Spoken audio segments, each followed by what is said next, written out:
பிரகாஷ்க்கு நண்பனா இருந்தா உங்களுக்கு தான் கஷ்டம். கஷ்ட நஷ்டம்னா உங்ககிட்ட தான் பணம் கேட்டு வருவான். எப்படி பார்த்தாலும் வட்டின்னு 1 லட்சம் தேருமா? கொடுத்த பணத்தை மாசம் மாசம் அவன்கிட்ட இருந்து வாங்கறதுக்குள்ள உங்களுக்கு உயிரே போயிடும். நீங்க கொஞ்சம் முறைச்சு பேசினாலும் உங்க சட்டைய பிடிப்பான். இப்ப உங்க தயவு தேவைங்கிறதுக்காக தான் உங்ககிட்ட நல்லவனா நடிக்கிறான். கொஞ்சம் மாறினாலும் அவன் எப்படி பேசுவான்னு உங்களுக்கே தெரியும். என்ன முடிவு பண்ண போறீங்க? மேடம், 2ஆம் தேதி அந்த 1 கோடியை கொடுக்காம 50 லட்சத்தை கொடுத்து அதுக்கான வட்டியை கொடுத்து இவ்வளவுதான் முடிஞ்சதுன்னு மட்டும் சொல்லுங்க. உங்களுக்கு என்னெல்லாம் தேவையோ அது எல்லாம் கிடைக்கும். என்ன சொல்றீங்க? 36 லட்சம் பாத்துக்கங்க.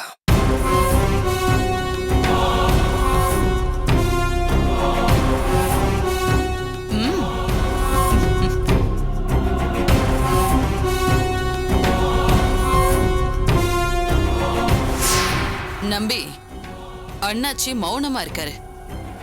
மௌனம் சம்மதத்துக்கு அறிகுறி. அப்போ டாக்குமெண்ட்ல சைன் பண்ணிடுவாரு.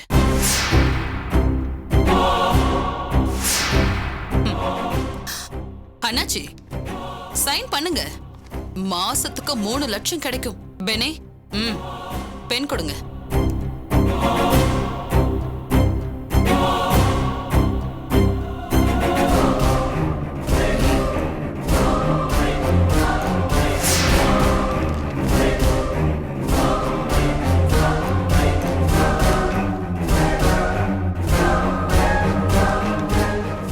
பாவி, எப்படியெல்லாம் பேசி நைசா கையெழுத்து வாங்குறான்.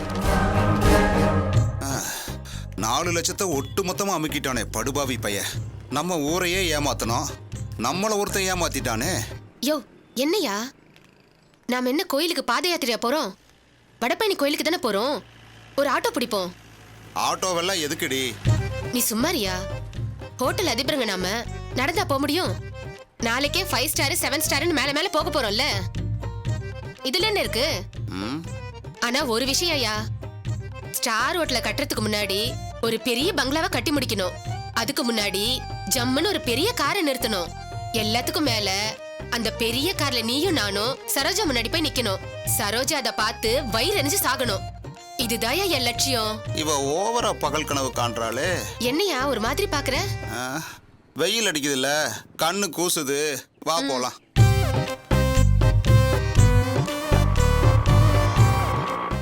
விஜய், ஆட்டோ எதுக்குடி? வடபழனி கோயிலுக்கு போகணுங்க. 80 ரூபாமா? 80 ரூபாவா? தோர்க்கிற வடபழனி கோயிலுக்கு 80 ரூபாவா? எவ்வளவுதான் தருவீங்க? 30 ரூபா தரோம். 30 ரூபாயா? ஏன் 30 ரூபாய்க்கு வராதா? உங்களை மாதிரி ஆளுங்களுக்கு டவுன் பஸ் தான் சரியா வரும். யோ, யார பார்த்து என்ன சொல்ற? நான் யார் தெரியுமா? ஹோட்டல் அதிபரோட பொண்டாட்டி. இவர்தான் ஹோட்டலோட ஓனர். விஜயா, சும்மா இருங்க. தகுதி தராதரம் தெரியாம பேசுறான். நம்ம யாருன்னு சொல்ல வேண்டாம். ஏமா 80 ரூபாய்க்கு ரோட்ல நின்னு சண்டை போடுறிய, இதுலயும் தகுதி தராதரம் தெரியுது. போமா. யோ, யோ நில்லியா?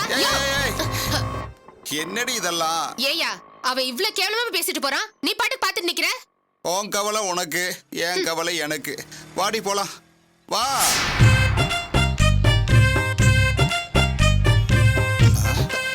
யோ, இங்க எங்கயா போற? நீ இப்படியே நல்ல நில்லு, நான் இப்ப வந்துடுறேன். போகும்போது எங்க போறேன்னு கேட்டுட்டு ஹோட்டல் விஷயமா ஒருத்தர் பார்க்கணும் இரு. சார், வணக்கம். வணக்கம். சொல்லுங்க, என்ன ஒரு வேணும்? 40 இட்லி அவிக்கிற மாதிரி ஒரு இட்லி பாத்திரம் வேணும் சார். எவ்வளவு ஆகும் சார்? குவாலிட்டியான பாத்திரம் 2000 ரூபா ஆகும் சார். 2000 ரூபா ஆகுமா?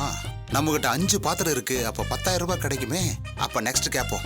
சார் சொல்லுங்க. ஹோட்டல் வைக்கிறதுக்கு பெரிய சாம்பார் சட்டி எவ்வளவு ஆகும் சார்? சாம்பார் சட்டியும் 2000 ரூபா ஆகும். இதுவும் 2000 ரூபாயா? நம்ம கிட்ட பாத்திரங்கள் இருக்கு, அதை வித்தா ஓரளவுக்கு காசு தேத்தலாம் போல இருக்கே.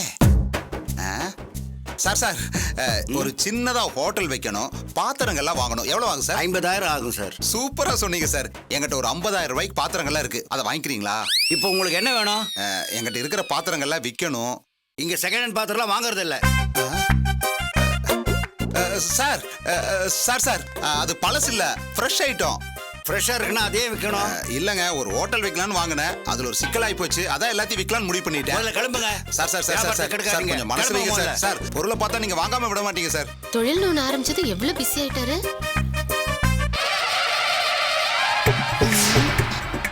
இவரு அவர் இல்ல. ஐயா ஐயோ இந்த பொம்பளையா மாட்டுனா தொலைஞ்சோம். இங்க வாங்க. வாங்கய்யா. ஐயா ஐயா ஐயா நில்லுங்க. ஐயா நில்லுங்கய்யா. ஐயா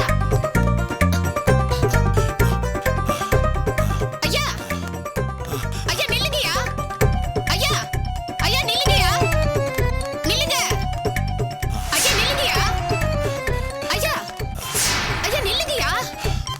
ஐயா ஐயா கொஞ்சம் நில்லுங்கய்யா. ஐயா ஐயா நில்லுங்க. நில்லுங்கய்யா. ஏய்யா வயசான காலத்துல இப்படி ஓடுறீங்க? ஏதோ திருட ஓடுற மாதிரி. அது வந்து நீங்க வந்த நேரம் நல்ல நேரம். எல்லாம் ஒன்னா சேர்ந்து தொழில் தொடங்க போறீங்கன்னு கூப்பிட்டு நல்லதா 4 வார்த்தை சொல்லிட்டு போலான்னு பார்த்தா இப்படி ஓடுறீங்க. அப்ப அவன் என்ன வீட்ல சொல்லலையா? ரொம்ப சந்தோஷமா இருக்குங்கய்யா. இப்படிதான் ஆளும் பேருமா கூடி தொழில் தொடங்கி முன்னுக்கு வரணும். ஆமா என்ன இந்த பக்கம்? அது ஒண்ணு இல்லம்மா, ஹோட்டல் விஷயமா ஒருத்தரை பார்க்கணும், அதுதான் போயிட்டு இருக்கேன். அப்படிங்களா? அவரும் ஹோட்டல் விஷயமா தான் பாத்திர கடைக்கு போயிருக்காரு. யாரு, கணேசனா? ஆமாங்கய்யா, அதுவும் அந்த பக்கம் பாத்திர கடையில தான் இருக்காரு. வாங்கய்யா போலாம். எதுக்குமா? வேலை விஷயமா பேசிட்டு இருக்கும்போது ஏன் தொந்தரவு பண்ணணும்? விடுமா, நானும் ஹோட்டல் விஷயமா தான் பேச போறேன். அடடா என்ன தொழில் பக்தி. ஆமாம்மா, செய்யற தொழில் தானே தெய்வம். நான் வரட்டா? சரிங்கய்யா, பாத்து போயிட்டு வாங்க. சரிம்மா. சார் வேண்டாம் வேண்டாம் சொல்லுங்க, எதுக்கு தள்ளுறீங்க? இவளை இங்க தானே நிக்க சொன்னேன், அதுக்குள்ள எங்க போய் தொலைஞ்சா? ஏங்க வேலை முடிஞ்சதா? எல்லாம் முடிஞ்சது. இப்பதாங்க உங்க பார்ட்னரை பார்த்தேன். ஏதோ ஒரு முக்கியமான வேலையா போறேன்னு போனாரு. யார, ராஜுவா மூர்த்திவா? அட நம்ம புரோக்கருங்க. என்னது புரோக்கரியா? எங்க பார்த்த? ஏங்க என்னாச்சு? ஏதாவது முக்கியமான விஷயம் சொல்லணுமா? இப்பதாங்க இந்த பக்கம் போறாரு. இந்த பக்கமா?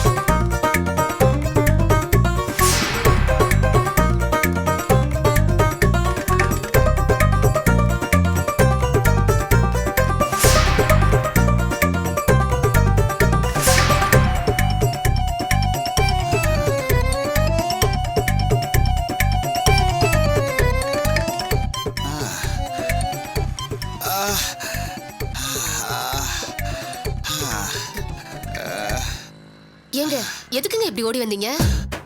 அவன் மட்டும் என் கையில சிக்குனா என் கையால தான் அவனுக்கு சாவு.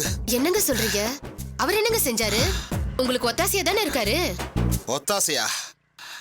4 லட்சத்தை அமுக்கிட்டு போயிட்டாண்டி. இது ஹோட்டல் வைக்கலான்னு சொல்லி நாங்க அவனை முன்னால நிறுத்தி கொடுத்த அட்வான்ஸ் பணத்தெல்லாம் எங்களுக்கு தெரியாம கடைகளுக்கு போய் அவனே வாங்கிட்டு எஸ்கேப் போயிட்டாண்டி.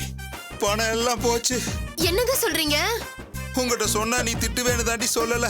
அப்போ எல்லா பணமும் போச்சா? அந்த இட்லி சட்டியும் கரண்டியும் தவிர வேற எதுவுமே மிஞ்சல. அட நாசமா போன மனுஷா, இப்படியா ஏமாறுவ? ஐயோ, இந்த விஷயம் சரோஜாக்கு தெரிஞ்சா அடுத்த நிமிஷமே வீட்டை விட்டு அடிச்சு துரத்துவாளே. போச்சு, எல்லாம் போச்சு. என் ஓனர் கனவுல இப்படியா மண்ணள்ளி போடுவ? பாவி பாவி, என்னெல்லாம் சொன்னியா? உன்னை போய் நம்பின பாரு. இப்படி பண்ணிட்டியா? பாவி பாவி. ஐயோ, நான் என்ன பண்ணுவேன்? பாவி, உன்னெல்லாம் சும்மாவே விடக்கூடாது. இப்படி ஏமாந்து நிக்கிறியா? என்ன பண்ண போறேன்னு தெரியலையே. உன்னை யார் முகத்துல முடிச்சனோ தெரியல, சவாரியே கிடைக்கல. நீ குடுக்குற காசை குடுமா, வடபழனி தானே இறக்கி விட்டுறேன். அதெல்லாம் ஒண்ணு வேணா போயா. அப்ப 30 ரூபா தரேன்னு சொன்னீங்களாமா? யோ போயான்னு சொல்றல. சரியான சாவுறாக்கி. யோ யாரை பத்தி சாவடின்னு சொல்ற? விடியா. நம்ம கோயிலுக்கு போலாம் விஜயா. இனி எங்கயா போறது? நல்ல நாள் கோயிலுக்கு போலாம் பெருசா வேண்டிக்கலாம்னு நினைச்சேன். எல்லாத்துலயும் மண்ணள்ளி போட்டியே. ஆண்கள் விஜயா, என்னால அடி தாங்க முடியல. இப்போ ஓனர் கனவு கண்டுட்டு என்ன போட்டு பின்றா. அப்பாடா, நம்ம தப்பிச்சோம். நல்ல வேலை. அக்கா இந்த வந்துட்டேன்ப்பா. பாரு, சார்ஜரை மறந்துட்டேன்.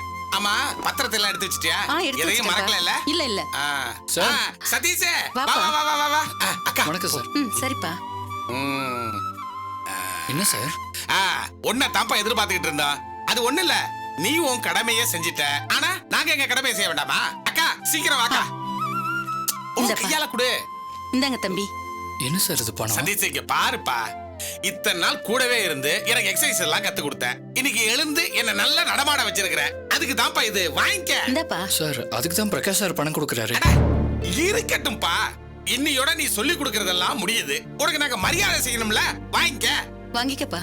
இனிமே நீங்க வர போறியோ இல்லையோ, என்னக்கா நான் சொல்றது? ஆமாப்பா.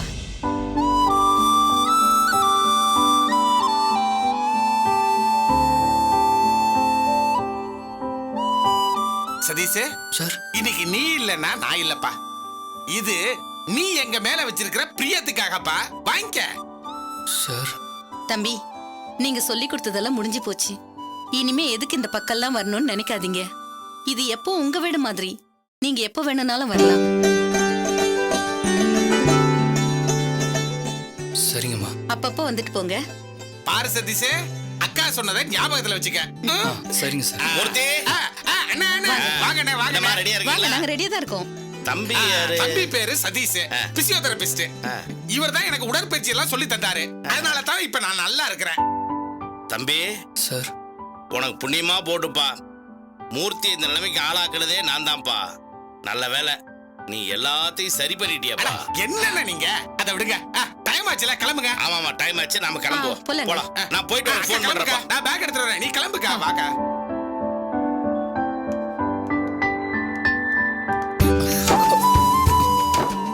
கேட்டுக்க காதலா, அம்மாவே வீட்டுக்கு வர சொல்லிருக்காங்க.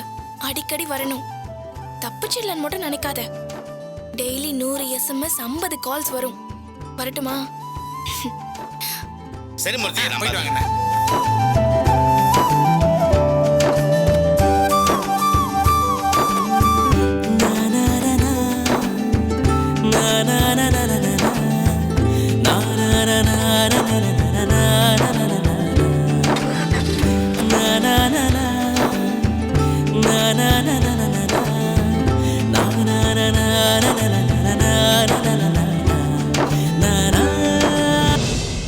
எப்படியோ அண்ணாச்சி கிட்ட பேசி சரி பண்ணியாச்சு. பிரகாஷ் கனவு பலிக்காது. 1.25 கோடி வரும்னு சந்தோஷமா இருப்பான். அண்ணாச்சி கை விரிப்பாரு.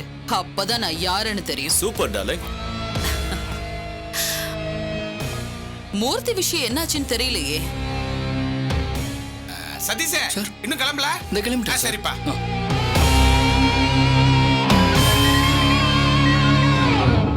ஐயோ இவங்க இதை கூப்பிடுறாங்க. மேடம். சதீஷ் எங்க இருக்க? மேடம் நான் இங்கே மூர்த்தி சார் வீட்டில் தான் மேடம் இருக்கேன். சரி, உடனே வீட்டுக்கு வா. சரி மேடம். உடனே வான்னு சொல்கிறாங்க, எதுக்குன்னு தெரியலையே.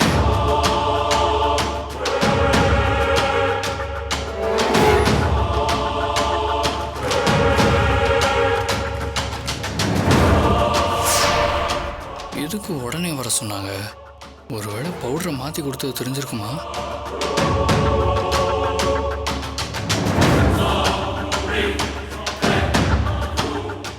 என்ன சதீஷ், ஒரு துக்க செய்தி கூட வர மாட்டேங்குது. சொல்லு, என்ன நடக்குதுங்க? மேடம் என்ன ஒரு மாதிரி முழிக்கிற? அதெல்லாம் ஒன்றும் இல்லை மேடம். ஒண்ணு இல்லைன்னா என்ன நடக்குதுங்க? பவுடர் கொடுத்தியா இல்லையா? ஒரு துக்க செய்தியும் வரலையே. நல்ல வேலை நாம பண்ணது எதுவும் தெரியல. நானும் அவன் செத்துட்டாங்கிற தகவல் வரும்னு தினம் தினம் எதிர்பார்த்துட்டு இருக்கேன். ஒரு தகவலும் வரலையே. மேடம் என்ன, நாங்க கொடுத்த பவுடரை அவன் சாப்பாட்டுல கலந்து சாப்பிடுறானா இல்லையா? எதுவும் ஆகலையா? இல்லை மேடம், நீங்கள் முதல்ல கொடுத்தது பாய்சன் கேப்சூலு, அது சட்டுன்னு வேலையை காட்டிடும். ஆனால் சார் கொடுத்தது ஸ்லோ பாய்சன், அது உடனே வேலையை காட்டாது மேடம். கரெக்ட் காயோ, அது மெதுவாக தான் வேலை செய்யும். நான் தான் சொன்னேனே. அதுக்காக இவ்ளோ ஸ்லோவாவா? சரி சதீஷ், அவன் அந்த பவுடரை தினமும் சாப்பிட்றான்ல? சாப்பிட்றாரு மேடம்.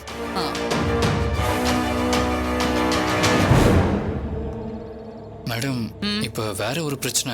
என்ன பிரச்சனை? இல்லை மேடம், நான் ஃபிசியோதெரப்பி பயிற்சி கொடுத்தது முடிஞ்சிருச்சு. அவர் பூர்ணமாக குணமாயிட்டாரு. அதனால இனிமேல் வர வேணாம்னு சொல்லிட்டாங்க மேடம். அப்படியா? ஆமாம் மேடம். இருக்கட்டும், நீ அதெல்லாம் கண்டுக்காத. ஏதாச்சும் ஒரு காரணம் சொல்லி நீ அந்த பக்கம் அடிக்கடி போ. சும்மா அந்த பக்கம் வந்த உங்க ஞாபகம் வந்துச்சு, அது இதுன்னு சொல்லி அடிக்கடி போய் பாரு. அவன் உடம்புல ஏதாச்சும் மாற்றம் ஏற்படுதான்னு உன்னிப்பா கவனி. சரிங்க மேடம். அது சரி, அவங்க வீட்டு டாக்குமெண்ட் விஷயமா பேச அங்க சத்யா பிரகாஷ் எல்லாம் வந்தாங்களே, அவங்க ஏதாச்சும் பேசிக்கிட்டாங்களா? அடுத்த கட்டமா ஏதாச்சும் முயற்சி பண்றாங்களா? ஆமாம் மேடம், பிரகாஷும் சத்யாவும் வந்தாங்க. அதுவும் இல்லாமல் யாரோ ஏகாம்பரமா அவர் மூலமாக ரெஜிஸ்ட்ரேஷன் பண்ணுங்கிறதுக்காக லக்ஷ்மி அம்மாவையும் சங்கீதாவையும் கையெழுத்து போடுறதுக்காக திருச்சி கூட்டு போயிருக்காங்க மேடம். அதுவும் நீங்கள் ஃபோன் பண்ணுறதுக்கு முன்னாடி தான் கிளம்பி போனாங்க. ஓஹோ, அந்த அளவுக்கு பரபரப்பா இருக்காங்களா? இதை நான் பாத்துக்கிறேன். ஒண்ணு மட்டும் மனசுல வச்சுக்க, மூர்த்தி விஷயத்துல நீ ரொம்ப கவனமா இருக்கணும். அவன் விஷயமா எனக்கு சீக்கிரம் நல்ல செய்தி வரணும். அதுதான் எனக்கு ரொம்ப முக்கியம். சரிங்க மேடம். நம்பி இந்தா. அக்கா,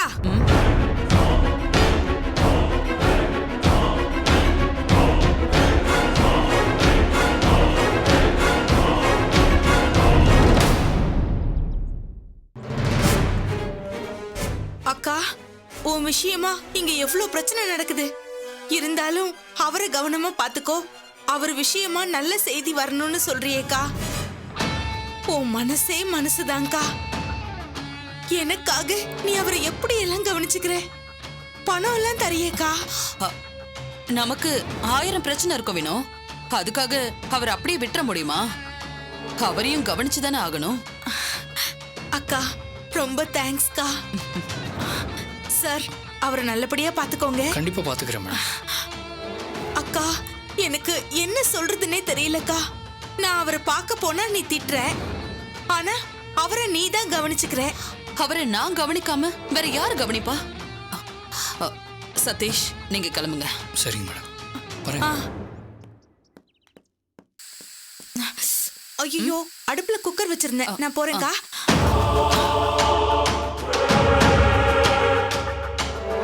பாத்தீங்களா நம்பி? காயோ, வினோ வந்ததும் நான் ஷாக் ஆயிட்டேன். நல்ல வேலை நீ கில்லாடி காயோ. கொன்னுடுன்னு பணத்தை இந்த கையில கொடுத்துட்டு வார்த்தையால உன் தங்கச்சிக்கிட்ட எப்படியெல்லாம் பேசுற? அவளை எப்படி ஏமாத்தணும்னு எனக்கு தெரியும் நம்பி. ஆனா வீடு விஷயத்துல நாம கோட்டை விடக்கூடாது. ஏதாச்சும் பண்ணணும். சொல்லு காயோ. நம்பி, லக்ஷ்மி திருச்சியில இருக்கிற இடத்தை வித்து பிரகாஷ்க்கு பணம் கொடுத்துட்டா பிரகாஷ் ஈஸியா ஜெய்ஹிந்த் விலாச கைப்பற்றிடுவான். அது நடக்க விடக்கூடாது. எப்படியாச்சும் தடுக்கணும். அதான் காயோ நானும் யோசிக்கிறேன். சென்னைனா நான் விரல அசைச்சா போதும், எந்த ஆபீஸ் என்ன விவரம்னு ஒரு நிமிஷத்துல தெரிஞ்சிடும். திருச்சியில எப்படி யாரை பிடிச்சு என்ன பண்றதுன்னு யோசனையா இருக்க. எப்படியாச்சும் ஒரு ஆளை பிடிச்சு இதை தடுக்கணும் நம்பி. வீடு போச்சுன்னா எல்லாம் போன மாதிரி தான். இருகாயிட்டாலே யோசிக்கலாம்.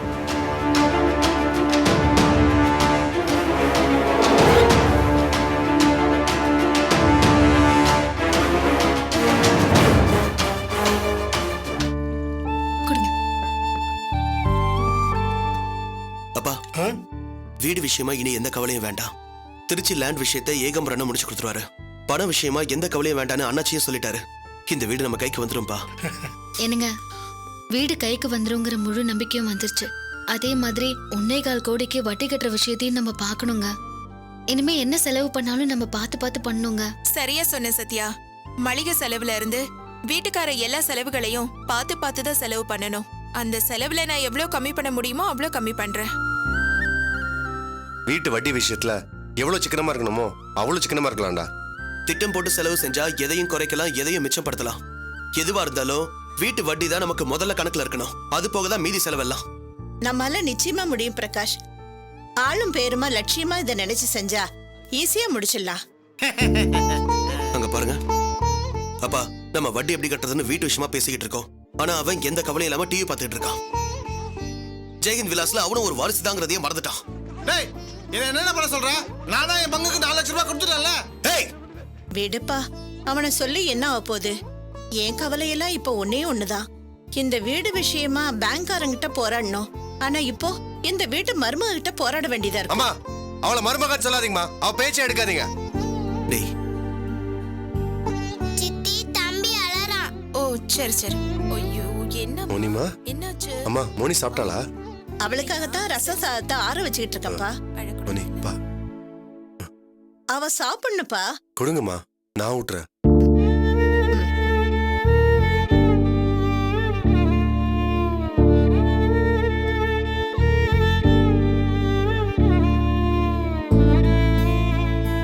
ஒரு அப்பாவா இவளுக்கு செய்ய வேண்டிய கடமையில நான் செஞ்சிருக்கணும்.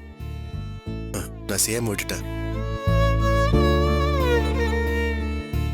நீங்க எல்லாம் இவன் மேல வச்சிருந்த பாசத்துல ஒரு துளி கூட நான் காட்டல. முடிவு பண்ணிட்டேன். இனிமே மோனிக்கு அப்பா அம்மா எல்லாமே நான் தான். உன்னை நான் தான் என்ன ஸ்கூல் கூட்டு போவேன், நான் தான் கூட்டு வருவேன், நீ கேட்டதெல்லாம் வாங்கி தருவேன். இனி உனக்கு எல்லாமே அப்பா தான்.